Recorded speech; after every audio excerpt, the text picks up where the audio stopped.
Halo semua, kembali lagi di saya, Putri Agustina. Di sini saya akan menjelaskan tentang DHCP server dan DHCP klien. Nah, yang pertama yaitu DHCP server.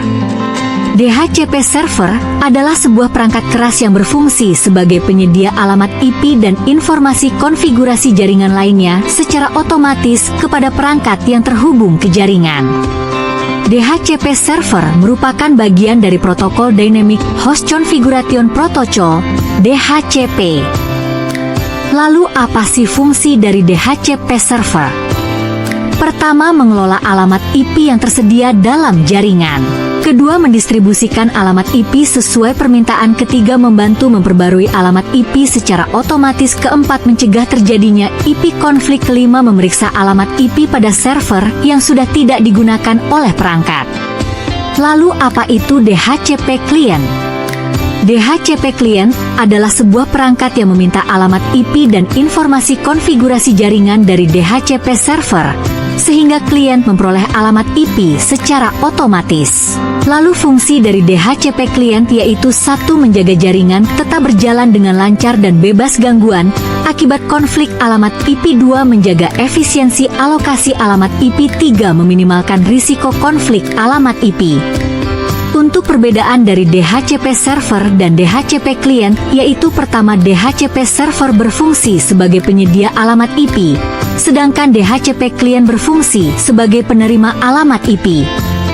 Kedua, DHCP server bertanggung jawab atas alokasi alamat IP, sedangkan DHCP klien merupakan perangkat keras yang biasa digunakan pengguna akhir.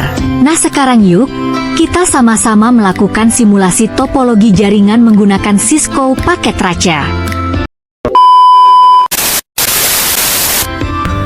Baik, di sini saya akan memulai simulasi Cisco paket Tracer dengan 2 router dan 4 network dengan subnet mask /26 atau 255, 255, 255, 192. Yang mana nanti 2 blok akan menggunakan DHCP server dengan klien-kliennya menggunakan DHCP klien. Di sini terdapat 4 blok dengan network ini, IP gateway ini, host yang bisa terpakai yaitu ini, dengan broadcast ini. Nah, yuk kita sama-sama langsung ke prakteknya Cisco paket Tracer. Di sini saya sudah masukkan perangkat-perangkat yang akan digunakan, yaitu 2 router dengan 4 blok warna biru, orange, pink, sama ungu. Nah, di sini ada blok 1 dan blok 4 menggunakan server yang nantinya akan digunakan sebagai menyeting untuk DHCP servernya. Dan klien-kliennya dapat menggunakan DHCP klien atau mendapatkan IP address secara otomatis. Dan untuk blok yang kedua dan blok ketiga, saya menggunakan klien yang memasukkan IP secara manual atau secara statik. Nah, selanjutnya saya akan langsung melakukan pemasangan kabel pada sisi kliennya terlebih dahulu. Nah, saya memasukkan pada switch ke server, switch ke klien-kliennya.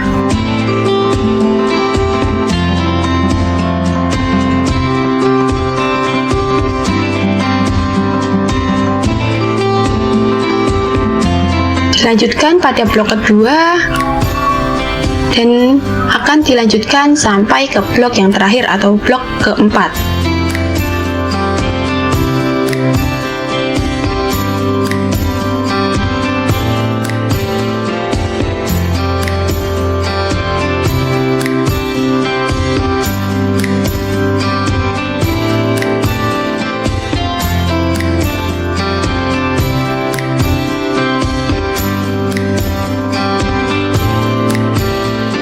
Nah, jika sudah semua, saya akan melakukan penyetingan pada servernya terlebih dahulu pada blok yang pertama dan blok yang keempat. Penyetingannya, klik pada server, service, lalu pilih DHCP, pastikan servisnya on, pilih yang 000, lalu masukkan default gateway-nya pada blok yang pertama dengan start IP address sesuai dengan yang di blok pertama. Dengan subnet mask juga sesuai yang kita gunakan, yaitu /26.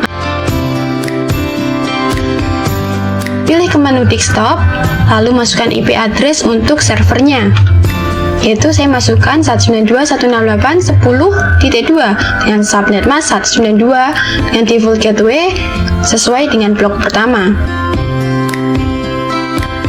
Selanjutnya saya akan melakukan penyetingan pada klien. Klik klien, lalu pilih desktop, IP configuration, lalu klik yang DHCP. Nanti kita akan langsung mendapatkan IP secara otomatis dari servernya.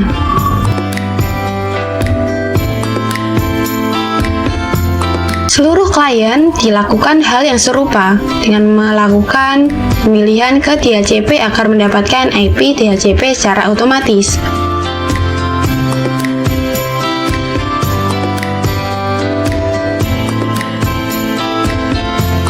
Jika sudah, saya langsung akan melanjutkan penyetingan pada blok yang keempat. Pada menu server, service, DHCP kita on kan, lalu masukkan default gateway sesuai blok yang keempat. Dengan start IP dan subnet mask sesuai dengan yang dapat digunakan pada blok keempat. Lalu jangan lupa kita klik save. Jika sudah, pilih ke desktop, masukkan IP secara statik untuk servernya. Nah, jika sudah, langsung saja melakukan penyetingan pada klien-kliennya dengan melakukan pergantian IP ke DHCP agar mendapatkan IP secara otomatis.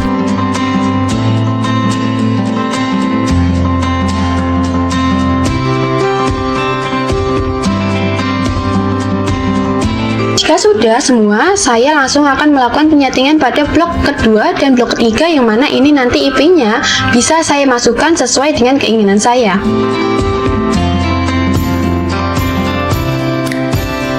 Klik kliennya, ke desktop, IP configuration, pilih static. Kita masukkan IP yang dapat digunakan pada blok yang kedua, yaitu dari rentang 192.168.10.66 sampai 192.168.10.126. Saya dapat masukkan IP yang saya inginkan sesuai rentang tersebut pada blok yang kedua. Semua klien dilakukan penyetingan hal yang serupa.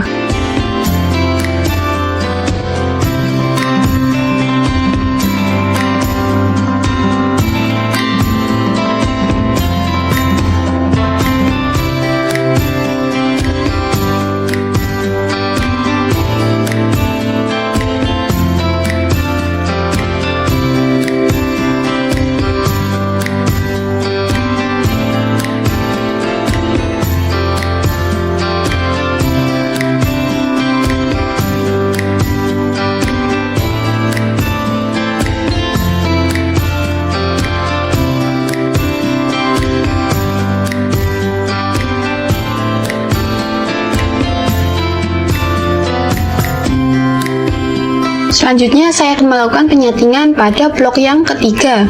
Klik IP pada kliennya, masukkan IP yang dapat digunakan pada blok ketiga dengan rentang IP yaitu 192.168.10.130 sampai 192.168.10.190.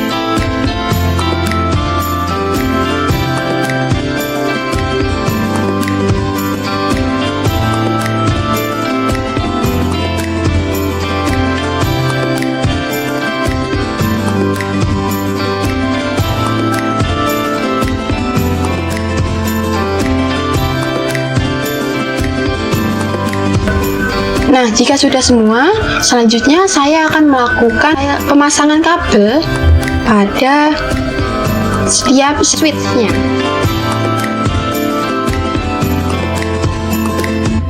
Di sini menggunakan kabel strike karena berbeda perangkat.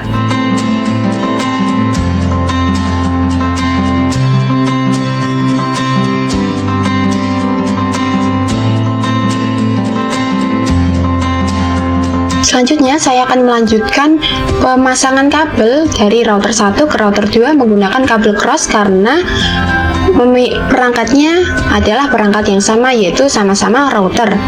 Selanjutnya saya akan melakukan penyetingan pada router 1 agar dapat terhubung ke blok 1 dan blok kedua. Sebelumnya saya memasukkan IP router atau IP gateway pada setiap router dengan IP yang sejaringan agar router dapat terhubung satu sama lain. Tak lupa saya juga memasukkan IP jembatan dari router 1 ke router 2 agar setiap router dapat saling terhubung dan blok 1, 2, 3, 4 saling berkirim pesan.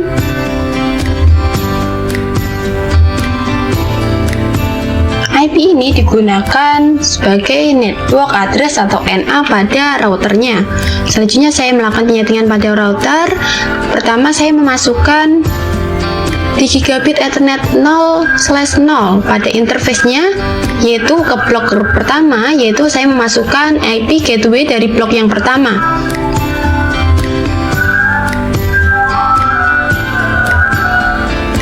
Dan pastikan port statusnya di-on-kan agar dapat menyala. Selanjutnya saya melakukan penyetingan pada gigabit Ethernet 0/1 untuk memasukkan IP gateway dari blok yang kedua.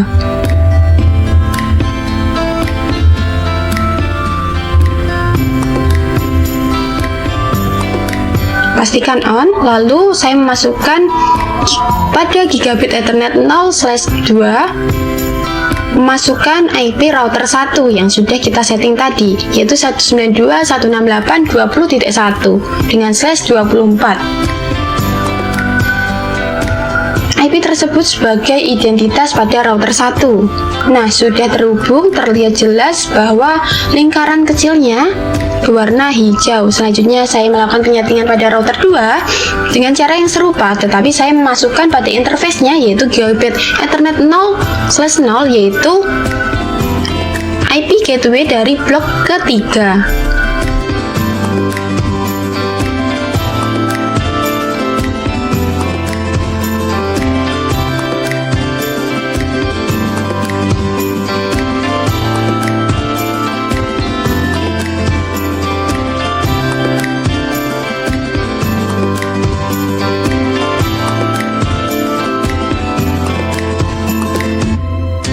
Selanjutnya, saya juga akan melakukan penyetingan IP gateway pada gigabit Ethernet 0/1 dengan memasukkan IP gateway dari blok keempat. Pastikan port statusnya on. Lalu, saya juga memasukkan IP router 2 pada gigabit Ethernet 0/2 dengan memasukkan IP-nya yaitu 192.168.20.2 dengan /24 atau subnet mask 255.255.255.0. Pastikan port statusnya on, kita close. Selanjutnya saya melakukan penyetingan pada routingnya di router 1. Di sini saya akan memasukkan network address IP routernya yaitu 192.168.20.0 dengan subnet mask 255.255.255.0 dengan next hop-nya IP gateway dari router 2 karena sebagai jalan dari blok ketiga dan blok 4 untuk berkirim pesan ke blok 1 dan blok kedua. sehingga next hop-nya menggunakan IP gateway dari router 2. Selanjutnya, saya juga akan memasukkan network address dari blok ketiga dan blok keempat ke router 1 agar blok ketiga dan blok keempat dapat terhubung ke blok 1 dan blok kedua.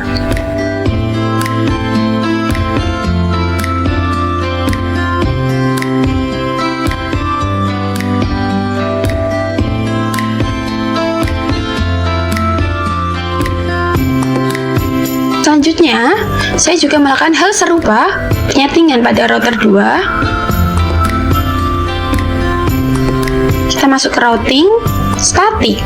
Lalu networknya kita masukkan network address dari routernya, yaitu 192.168.20.0 dengan subnet mask 255.255.255.0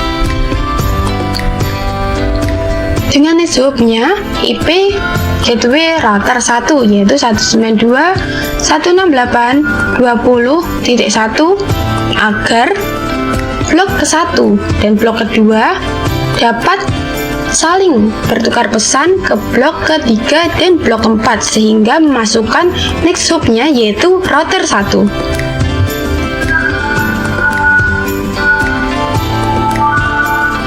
Kita add. Selanjutnya, saya juga akan memasukkan network address dari blok 1 dan blok kedua ke router 2. Saya masukkan network address dari blok yang pertama dengan next hop-nya tetap, lalu kita add. Selanjutnya, saya juga memasukkan network address-nya dari blok yang kedua dengan net mas sama, next hop juga sama, lalu kita add. Nah, sini sudah selesai kita melakukan penyetingan pada router, server maupun kliennya. Selanjutnya kita akan melakukan tes ping atau tes kirim pesan dari setiap blok, antar blok, dari blok ke 4 ke 3, 4 ke 2, 4 ke 1 maupun dari 4 ke router 1 maupun blok 1 ke router 2. Nah, hasilnya sudah sukses semua, sehingga topologi ini dikatakan berhasil karena setiap settingannya sudah sukses. Sekian dan terima kasih. Jika ada kurangnya kami mohon maaf. Wassalamualaikum warahmatullahi wabarakatuh.